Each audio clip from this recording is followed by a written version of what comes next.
It's the first of the month, and that means it's time for a new episode of Traffic Safety First.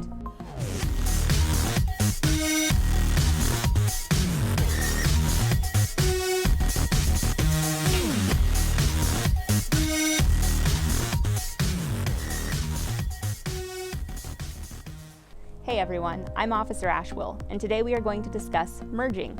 This one is at the request of a Facebook follower, Michelle. You asked us to cover it, and we're happy to spread the word. This traffic law actually comes from one of the more simply stated Oregon revised statutes.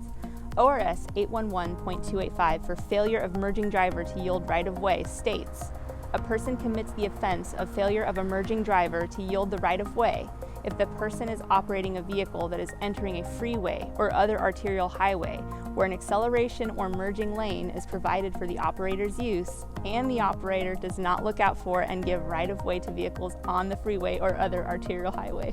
More simply put, this means if you are a driver trying to merge, you must let the drivers go first who are already in the lanes of traffic you are trying to merge into.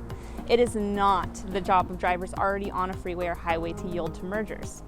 Failure to abide by this traffic law could result in the driver receiving a Class B traffic violation, which carries a minimum fine of $265. And that sums up our episode over merging. Thanks for watching, and we'll see you in October for another new episode.